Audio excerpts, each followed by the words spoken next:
तो आज हम लोग डिस्कस करने जा रहे हैं regulation of prokaryotic replication. Okay, तो अगर हम लोग इसमें बात करें, हम लोग पहले ही ऑलरेडी देख चुके हैं पूरा प्रोकैरियोट का मैकेनिज्म। तो वो मैकेनिज्म जो है वो दिमाग में रहना चाहिए, तो आप इससे रिलेट कर पाएंगे कि उनके पास क्या क्या सीक्वेंसेस होते हैं, राइट। तो और क्या क्या रिक्वायरमेंट होती है, कौन से रेप्लिकेटर्स होते हैं, कौन से इनिशिएटर प्रोटीन्स होते हैं, उन्हीं की बेसिस पे ये प्रोकैरियोटिक रेगुलेशन किया जाएगा। तो सवाल उठता है रेगुलेशन किस लिए किया जाएगा। दैट मीन्स टू से कि अगर एक बार इनिशिएशन शुरू हो गया, इस मान लेते हैं this is a genome of an E coli, अगर एक बार यहाँ से इनिशिएशन शुरू हो गया तो ऐसा ना हो कि फिर से इसी जीनोम का रेप्लिकेशन होने लगे। मतलब इसका तो हो ही रहा है, राइट। ये मान लेते हैं ये रेप्लिकेट करना शुरू कर दिया, ये इस तरीके से रेप्लिकेट करना शुरू कर दिया, इसका फॉग बन गया और यहाँ पे नया डीएनए जो है वो सिंथेसाइज होने लगा, राइट। ओके, तो पता चला कि फिर से ये जो है इसी ओराई साइट पे फिर से इनिशिएटर प्रोटीन आ जाए, रेप्लिकेटर से बाइंड करे और फिर से रेप्लिकेशन इनिशिएट हो जाए। तो इस चीज़ को कह सकते हैं रोकने के लिए तो ऑब्वियस सी बात है एक स्ट्रॉन्ग फीडबैक कंट्रोल मैकेनिज्म होना चाहिए, जिससे कि ये दोबारा से फिर इनिशिएट ना हो पाए। ओके, तो उसी मैकेनिज्म को समझने के लिए कि रेगुलेशन जो है प्रोकैरियोटिक रेप्लिकेशन का कैसे होता है, तो there should be a binding of seq A protein. Okay, and then the other one is RIDA mechanism, इसको हम लोग बोलते हैं रीडा मैकेनिज्म। इसके थ्रू नेगेटिव कंट्रोल होता है। और एक होता है स्पेसिफिक डैट ए लोकस जो कि पार्टिसिपेट करता है रेगुलेशन में। तो हम लोग सभी चीज़ों को देखेंगे और अच्छे से समझने की कोशिश करते हैं। तो ये हमारा ई कोलाई जीनोम है और उसमें स्पेसिफिक साइट्स हैं। यहाँ पे हमें दिख रहा है, यहाँ ओराई सी साइट है, इसके ठीक ऑपोजिट में टर्मिनेशन साइट होती है। और इन दोनों का ही जो एप्लीकेशन है, किस तरीके से रेप्लिकेटर्स और इनिशिएटर मिलके यहाँ पे रेप्लिकेशन शुरू कर देते हैं और यहाँ पे आके टर्मिनेशन हो जाता है।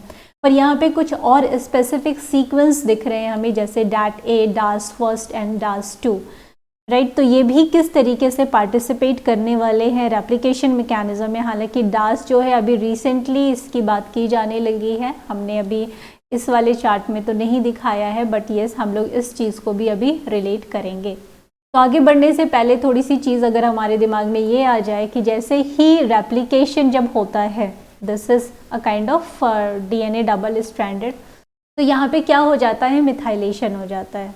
ये मिथाइलेशन हो गया। जैसे ही मिथाइलेशन होता है तो आप देख रहे हैं यहाँ पे मिथाइलेशन होता है और इनिशिएशन होता है रेप्लिकेशन का, रेप्लिकेशन स्टार्ट हो जाता है और ये क्या बन रहा है, न्यूली सिंथेसाइज स्ट्रैंड बन रहा है। तो अगर हम लोग देखें तो पैरेंटल स्ट्रैंड क्या है, मिथाइलेटेड है, यानी दोनों ही पर मिथाइल ग्रुप लग गया है। पर जैसे ही न्यूली सिंथेसाइज स्ट्रैंड बन रही है और यहाँ इसके पास ये क्या है, मिथाइलेटेड है, ये न्यूली स्ट्रैंड है। न्यूली स्ट्रैंड पर मिथाइलेशन नहीं है, तो यहाँ पे ये हमें क्या दिख रहा है, ये न्यूली स्ट्रैंड और ये दोनों क्या दिख रहे हैं, इसको हम लोग साथ में क्या बोल सकते हैं, हेमी मिथाइलेटेड। तो आप यहाँ पे देख रहे हैं कि जैसे ही ये स्ट्रैंड जो है न्यूली सिंथेसाइज स्ट्रैंड बन रही है, वहाँ पे मिथाइलेशन तुरंत नहीं हो रहा। और अब हम इन दोनों स्ट्रैंड को कॉम्पैक्ट वे में टर्म देते हैं हेमी मिथाइलेटेड, क्योंकि पैरेंटल स्ट्रैंड मिथाइलेटेड है और न्यूली सिंथेसाइज स्ट्रैंड जो है मिथाइलेटेड नहीं है। उसी तरह से ऑपोजिट में भी हम लोग देखें तो हमें यहाँ पे भी वही केस मिलता है, यहाँ न्यूली स्ट्रैंड सिंथेसिस हो रही है और यहाँ पे मिथाइलेशन है। तो यहाँ पे क्या हो गया, यहाँ पे भी हेमी मिथाइलेटेड स्ट्रैंड हो गई है। अब यहाँ पे क्या होता है, सेक ए प्रोटीन जो है वो आके बाइंड करती है। जो ये जो प्रोटीन है सेक ए, ये क्या डिटेक्ट करती है, इसका रोल क्या है, डिटेक्ट करना हेमी मिथाइलेशन को डिटेक्ट करना, ठीक है। और उसके बाद और क्या करती है, ये आ जाके बाइंड कर जाती है। यहाँ पे अगर आपको फिगर क्लियर हो तो यहाँ पे हमें साफ दिख रहा है कि ये क्या कर जाती है, बाइंड कर जाती है। और जब ये यहाँ बाइंड कर जाएगी तो क्योंकि ये ORIC ही साइट आप यहाँ देख सकते हैं 9, तो फिर से कोई इनिशिएटर प्रोटीन इस पे ना आके बाइंड कर पाए, यानी कि DNA A प्रोटीन अब इस पे आके बाइंड ही नहीं कर पाएगी क्योंकि सेक A प्रोटीन ऑलरेडी बाइंड हो चुकी है। एंड यस, मिथाइलेशन कॉज कौन करता है, ये नाम याद रखना है, dam methyl transferase. So this is the enzyme which is responsible for the methylation event. Okay, तो अगर हम लोग अब देखें तो हमारे पास क्या हो गया, सेक ए का क्या काम हो गया कि सेक ए क्या हुआ कि एक तो जो मिथाइलेशन हो रहा है, अब मिथाइलेशन पहली बात वो भी रुक चुका है, प्लस दूसरा काम क्या है, क्योंकि एक बार ये प्रोटीन बाइंड हो गई तो फिर बार बार मिथाइलेशन नहीं होगा, ठीक है। और दूसरा क्या है कि ये DNA A प्रोटीन को बाइंड करने नहीं देगी। जब DNA A प्रोटीन बाइंड नहीं होगा तो फिर से री इनिशिएशन रेप्लिकेशन का उसी ORI साइट से नहीं होगा। तो यहाँ पे आगे हम लोग देख रहे हैं कि ये डैम मिथाइलेज है, तो डैम मिथाइलेज यहाँ पे देखिए 2 रोल में दिख रहा है, यहाँ से दिस पिंक, ये जो पिंक में दिखाई दे रहा है ये क्या है, सेक A प्रोटीन। अब यहाँ पे ये 2 रोल प्ले कर रही है, एक तो डैम मिथाइलेज एंजाइम भी मिथाइलेशन अब कॉज कर नहीं पाएगा और DNA A प्रोटीन जो है यहाँ पर बाइंड नहीं कर पाएगी, ठीक है। So this is the case कि और जैसे जैसे टाइम बीतेगा, रेप्लिकेशन इवेंट होंगे और रेगुलेशन स्टार्ट होगा, फिर जब जैसे ही सेक A प्रोटीन अगर यहाँ से रिलीव हो जाती है उसके बाद फिर से डैम मिथाइलेज एंजाइम आके पूरे स्ट्रैंड को मिथाइलेट कर देगा, ठीक है। और मिथाइलेट करने के बाद फिर से क्या होगा कि फिर अगर DNA A प्रोटीन जो है वो कैपेबल होगा री इनिशिएशन के लिए, जब दोनों ही स्ट्रैंड जो है न्यूली सिंथेसाइज स्ट्रैंड रेप्लिकेट हो जाएंगी। ओके, तो अब हम लोग, हाँ एक और चीज़ यहाँ पे जो रह गई, यहाँ पे अगर हम लोग देखें तो इसी साइट पर जो है यहाँ पे लगभग 11 GATC सीक्वेंसेस होते हैं, ठीक है। इन्हीं एडेनिन के ऊपर जो है ये मिथाइल ग्रुप ऐड किया जाता है, ठीक है। तो हम लोगों ने क्या देखा, negative regulation of ORIC binding of seq A। तो हम लोग एक बार उसको रिकॉल कर देते हैं क्योंकि हमारा पहला क्या है, पहला हमारा रेगुलेशन क्या है, binding by seq A protein. तो the E. coli ORIC contains 11 copies of sequence GATC. Sec A binding to ORIC and the subsequent inhibition of replication initiation requires methylation of A residues, and these are the point which I am highlighting is really very important. Methylation किसका होगा इस sequence में A residues का by DNA adenine methylase या DNA methylase transferase enzyme. ये क्या है, एक तरह से ट्रांसफरेज एंजाइम है जो कि मिथाइल ग्रुप ट्रांसफर करता है, जिसको डैम भी कहते हैं। Semi conservative replication results in hemi methylated GATC sequence. तो जो सेक A प्रोटीन है उसका रोल क्या है, वो हेमी मिथाइलेटेड GATC साइट से बाइंड करेगी। मिथाइलेशन का, डैम का क्या रोल है कि जैसे ही GATC सीक्वेंस ORIC पे उसको मिलेंगे, राइट, और सेक A प्रोटीन वहाँ पे मौजूद नहीं है तो वो मिथाइलेशन करना शुरू कर देता है। पर जैसे ही रेप्लिकेशन स्टार्ट होता है, नया सिंथेसिस बनती है, हेमी मिथाइलेशन कॉज होता है, पैरेंटल मिथाइलेटेड होता है, नया मिथाइलेटेड नहीं होता, तो वहाँ पे सेक A प्रोटीन वहीं बाइंड कर सकती है। सेक A बाइंडिंग, जैसे ही सेक A बाइंडिंग जो है वो बाइंड करती है, तो क्योंकि वो वहीं पे बाइंड कर रही है, उसी एरिया में बाइंड कर रही है, तो वो DNA A बाइंडिंग की जो एफिनिटी है उसको कम कर देती है, तो DNA A को बाइंड होने को मिलता ही नहीं है। Seq A binding to hemi methylated DNA inhibits. अब देखिए यहाँ पे एक पॉइंट और जुड़ रहा है कि एक्चुअली में वो किसको बाइंड होने से वहाँ रोक रही है, ATP DNA A। आप लोगों याद होगा कि DNA अगर ये DNA A प्रोटीन है, ये किससे बाउंडेड होती है, ATP बाउंडेड होती है। जब ATP बाउंडेड होती है तो ही ये ORIC से बाइंड करती है। तो यहाँ पे रेगुलेशन का एक और इम्पॉर्टेंट कॉन्सेप्ट आ जाएगा कि जब अगर ये हाइड्रोलिसिस कर ले और डीएनए ए जो है एडीपी बाउंडेड हो जाए तो क्या वो ये ओराई सी साइट से बाइंड करेगी? इन दैट केस वो ओराई सी साइट से बाइंड नहीं करेगी। ठीक है, तो अब नहीं करेगी तो इसका मतलब यहाँ पे कोट करना ज़रूरी है कि ये किसकी इनहिबिशन को रोक रहा है? डीएनए ए एटीपी, क्योंकि ये ओराई सी से बाइंड करके इफेक्टिवली इनिशिएशन को स्टार्ट करती है। In this way a replication coupled negative feedback loop is generated that targets ori C and inhibits reinitiation after a single round of replication. तो इस तरीके से ये जो है सेक ए प्रोटीन जो है वो क्या कर रही है? एक तरीके से नेगेटिव फीडबैक लूप जनरेट कर रही है कि जैसे ही न्यूली पहले पेरेंटल स्ट्रैंड मिथाइलेटेड था, फिर जैसे ही हेमी मिथाइलेटेड होता है सेक ए आता है, डीएनए ए एटीपी बाइंड नहीं हो पाएगा और अगर एडीपी बाउंडेड होगा तो वो जाहिर सी बात है रोल नहीं प्ले कर रहा है। डीएनए ए एटीपी जो है वो ओराइसी के लिए इनिशिएशन के लिए रोल प्ले कर रहा है, तो वो उसी की बाइंडिंग को रोक देता है। Inactivation of seq A causes extra initiations at a moderate level that does not inhibit cell growth. यहाँ पे कुछ रिसर्च किए गए जहाँ पे सेक ए प्रोटीन को क्या किया गया? इनएक्टिवेट किया गया, और जब इनएक्टिवेट किया गया तो जाहिर सी बात है क्या देखा गया कि वहाँ पे कुछ एक्स्ट्रा इनिशिएशन साइट्स जो है वो दिख रही हैं और वहाँ पे रेप्लिकेशन स्टार्ट हो गया। Subcellular localization studies suggest that Sec A molecule assemble on the nascent hemi-methylated DNA region around the replication forks। तो there are various studies जो कि प्रूव करती हैं कि जो Sec A molecule है वो हेमी मिथाइलेटेड डीएनए रीजन पर ही जाके क्या करता है? वो बाइंड करता है। अब दूसरी चीज़ पे आ जाते हैं। दूसरा हम लोगों का क्या था? दूसरा क्या था? That was regulatory inactivation by HDA and the clamp। ठीक है, तो यही क्या है? रीडा मैकेनिज्म होता है जहाँ पे HDA जो है, ये HDA जो है वो क्या करता है? निगेटिवली रेगुलेट कर रहा है, यानी रोक रहा है। किसको रोक रहा है? दोबारा डीएनए रेप्लिकेशन को री इनिशिएट करने से।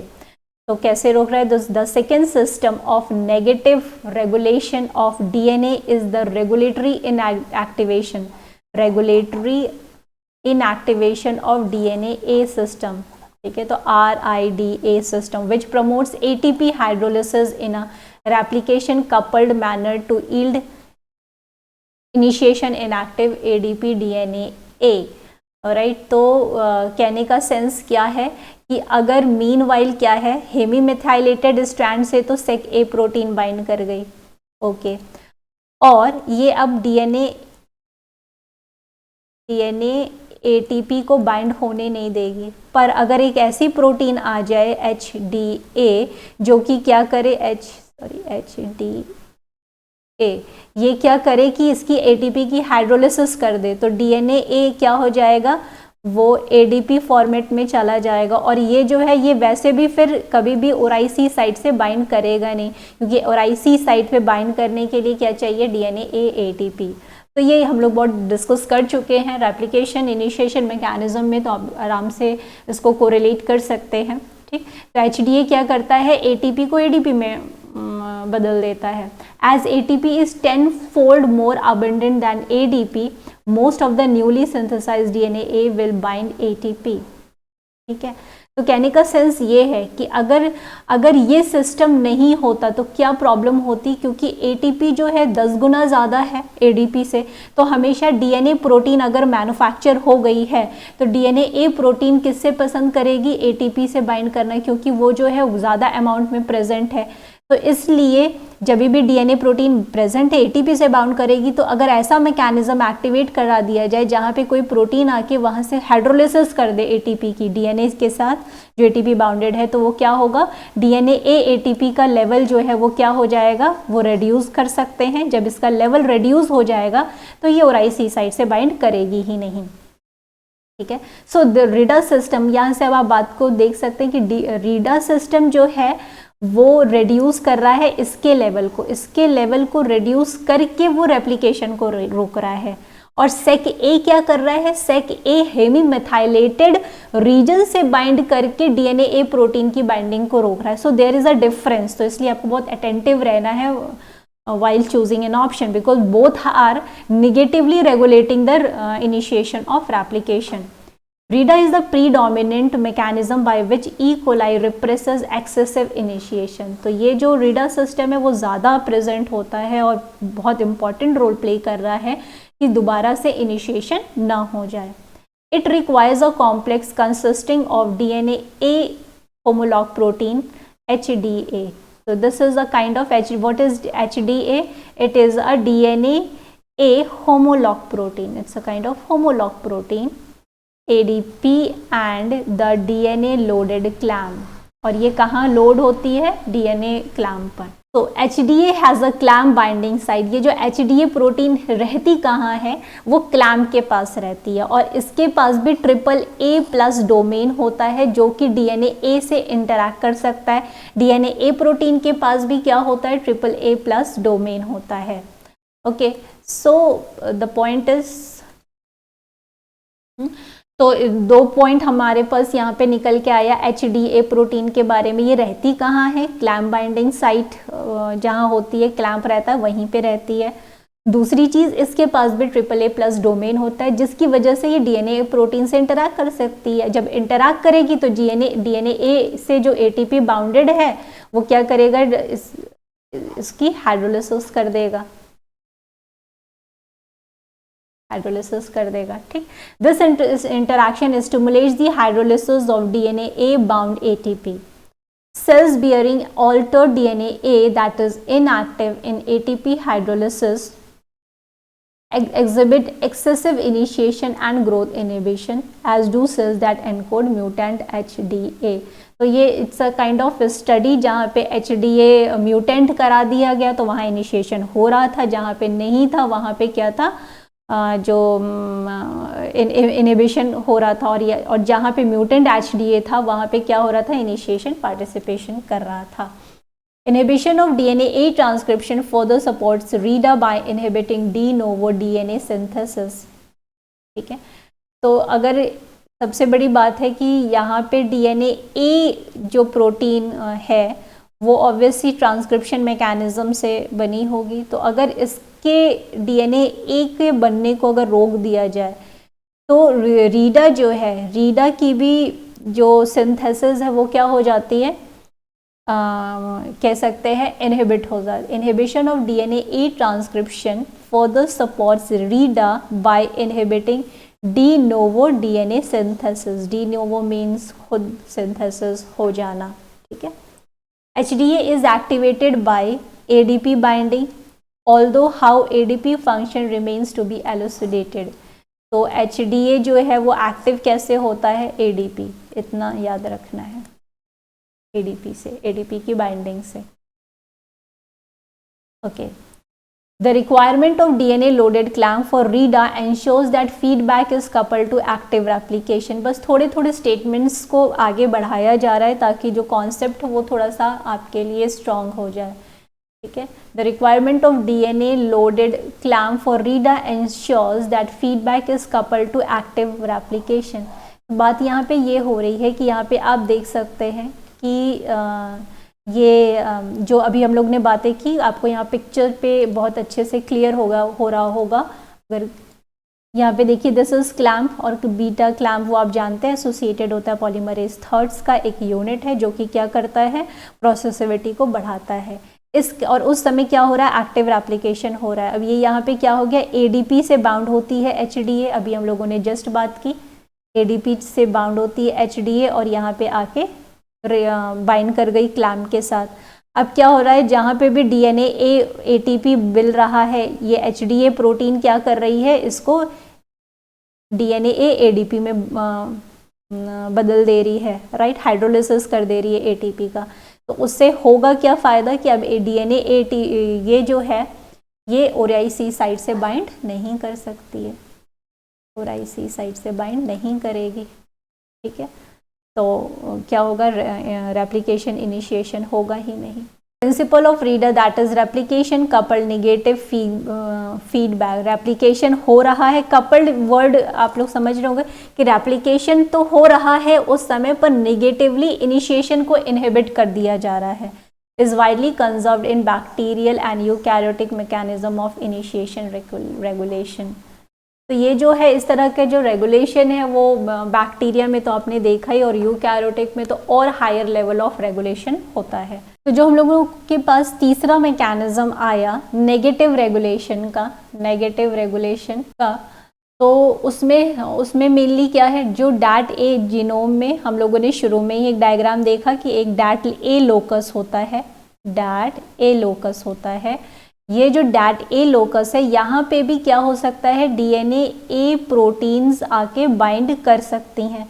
तो अब आप खुद सोचिए, अगर डीएनए ए प्रोटीन यहाँ बाइंड करेंगी तो यहाँ क्या होगा, ORIC क्या होगा, ORIC पे बाइंड नहीं करेंगी। ठीक, तो ये भी एक तरह का मैकेनिज्म हो गया नेगेटिव रेगुलेशन, जहाँ पे डीएनए ए प्रोटीन की बाइंडिंग को शिफ्ट कहाँ करा दिया गया है, डैट ए लोकस पे, जिससे कि ये जो है यहाँ पे काम नहीं कर पाए तो री इनिशिएशन ब्लॉक हो जाएगा। सिंपल। तो 200-300 लगभग बेस पेयर्स की होती हैं जहाँ पे इतनी डीएनए ए मॉलिक्यूल्स जो है बाइंड कर सकते हैं। ठीक है, तो यही इसी को हम क्या कहते हैं, डैट ए लोकस। तो डैट ए लोकस जो है उसके पास लगभग 5 डीएनए बॉक्सेस होते हैं, जैसे कि ORIC के पास क्या होते हैं, ORIC के पास क्या होते हैं 9 बेस पेयर, और इस नेक्स्ट साइड क्या होता है, लेफ्ट साइड में 13 बेस पेयर के रिपीट्स होते हैं। यहाँ पे 5 डीएनए बॉक्सेस और एक सिंगल बाइंडिंग साइट होती है IHF, इंटीग्रेटिंग होस्ट फैक्टर की। ठीक, तो इतनी ये 2 चीज़ें याद रखनी है कि डैट ए लोकस पे ये स्पेसिफिक चीज़ें होती हैं, जिससे कि डीएनए ए प्रोटीन इफेक्टिवली वहाँ पे बाइंड कर देता है, जिससे ORIC पर वो नहीं जाएगा और इस तरह से नेगेटिव रेगुलेशन होता है। अब एक रीसेंट सिस्टम आया है जिसको आप कह सकते हैं कि ये जो सिस्टम है ये एक्चुअली में नेगेटिव रेगुलेशन नहीं, पॉजिटिव रेगुलेशन कर रहा है, यानी कि इनिशिएशन में मदद कर रहा है। जब काम हो जाए और अब सही समय आए, टाइम आ जाए कि अब इनिशिएशन शुरू होना है 2 पैरेंटल स्ट्रैंड में, तो वहाँ पे क्या होता है, यहाँ पे 2 साइट्स होती हैं या लोकस होते हैं, जिसको हम कहते हैं DNA A reactivating sequence 1 and DNA reactivating sequence 2। ठीक, इनके पास क्या होते हैं, डीएनए ए बॉक्सेस होते हैं, जैसे कि ORIC के पास होते हैं वैसे यहाँ पे भी होते हैं, पर इनका काम बड़ा स्पेसिफिक होता है कि इन साइट्स पर डीएनए ए ADP ओलिगोमर्स जो हैं वो आते हैं, और क्या करता है ये सीक्वेंस पे क्या होता है कि ADP फिर डिसोसिएट हो जाता है और डीएनए ATP बाइंडिंग हो जाती है। ठीक, तो इन साइट पर क्या होता है, ये प्रमोट करते हैं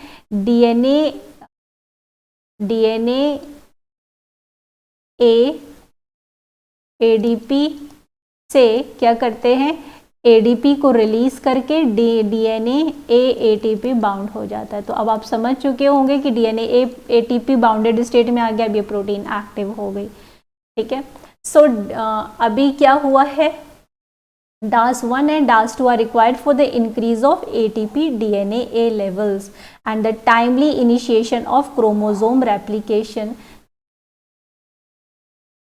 Okay. So these 2 sequences are required for the reversal of ADP and ATP of DNA binded state.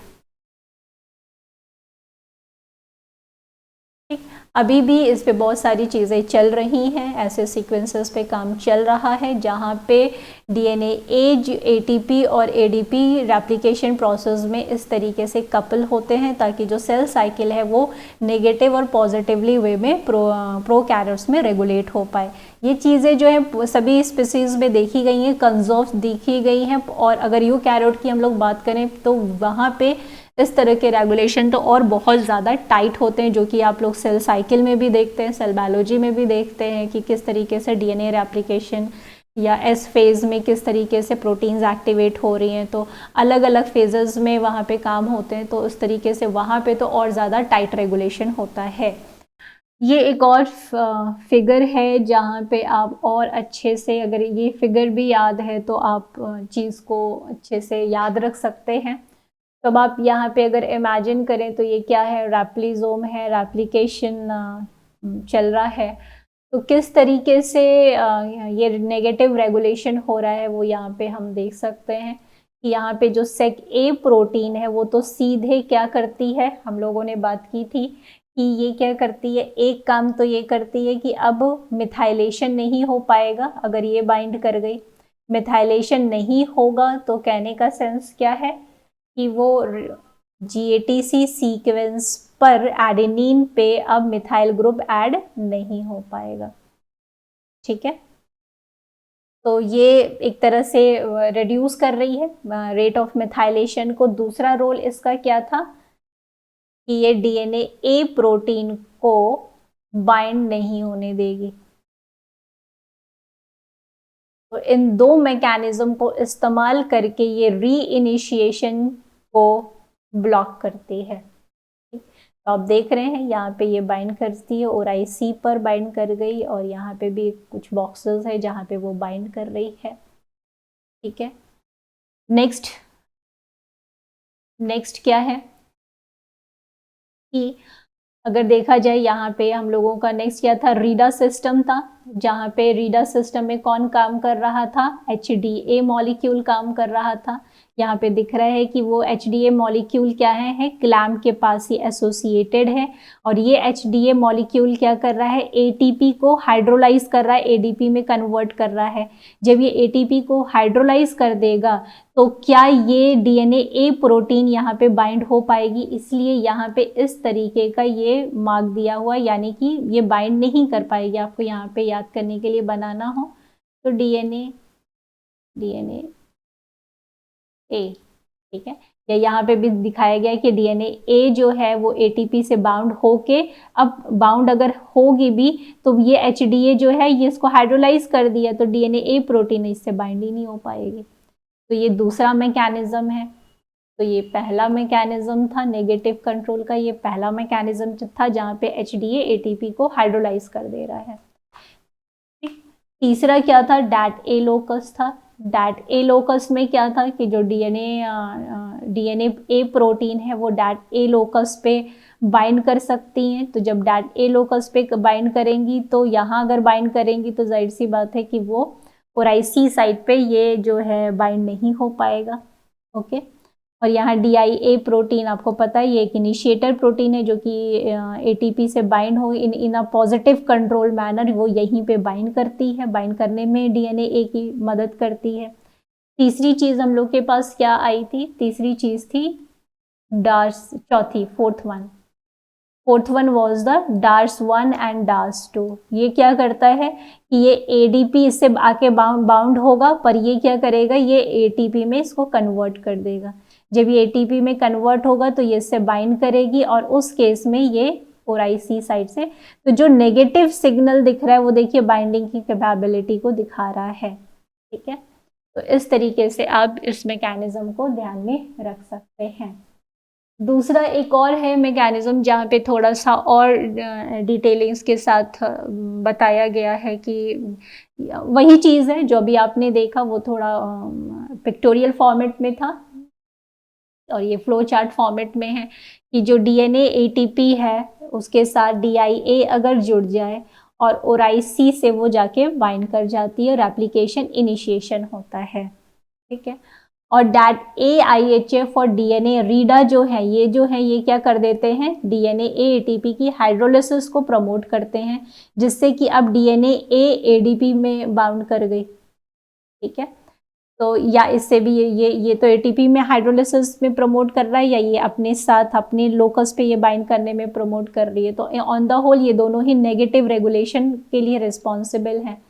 तो जब ये कहानी होगी तो ये DNA A प्रोटीन अब ADP बाउंडेड स्टेट में होगी। अब जब ये इस स्टेट में आ गई तो DARS1 DARS2 क्या करेंगे, वो ATP ADP एक्सचेंज करते हैं, यानी कि ADP जो इसके पास आ गया है उसको वो ATP दे देंगे, फिर से इसमें चेंज कर देंगे। ठीक है, तो इस तरीके से यहाँ पे भी आपको एक रेगुलेशन मैकेनिज्म दिख रहा है।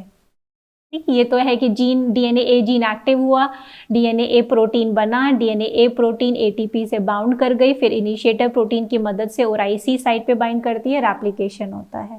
ठीक है, रेप्लिकेशन इनिशिएशन में देखिए यहाँ पे भी बड़ा अच्छा है कि डैट ए लोकस मैकेनिज्म, या यहाँ से शुरू करना है, सेक ए हो गया, दूसरा रीडा हो गया, और ये तीसरा हो गया। ये क्या है, नेगेटिव कंट्रोल मैकेनिज्म है। ठीक, कि रेप्लिकेशन को इनिशिएट दोबारा नहीं करना है। ठीक, so I think this one is also good presentation. यहाँ पे देखिए बच्चों, ये जो है ई कोलाई के केस में अभी तक आप लोगों को क्वेश्चंस पूछे गए हैं। HDA, clamp, dat A, seq A, DNA A, ये प्रोटीन्स जो है जो रेगुलेशन में इम्पॉर्टेंट है, ये आप लोगों को एकदम याद होनी चाहिए।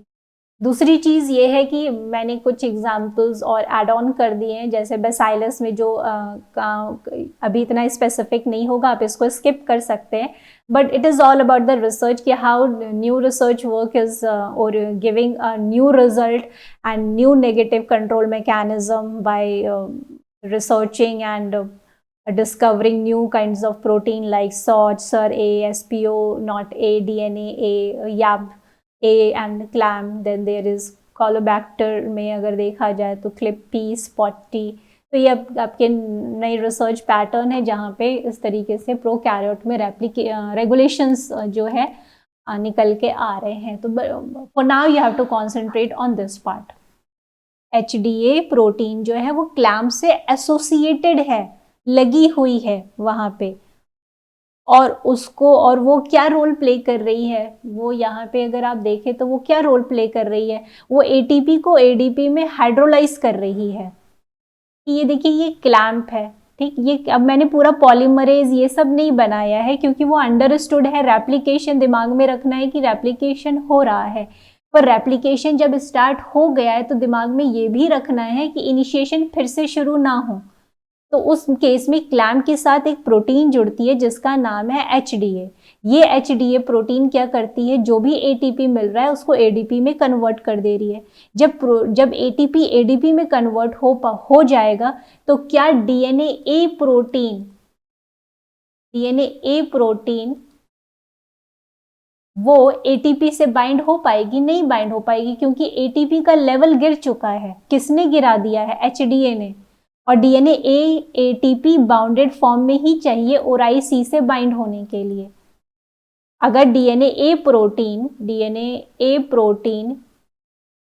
ADP बाउंडेड स्टेट में है तो वो कभी भी ORIC से बाइंड ही नहीं करेगी।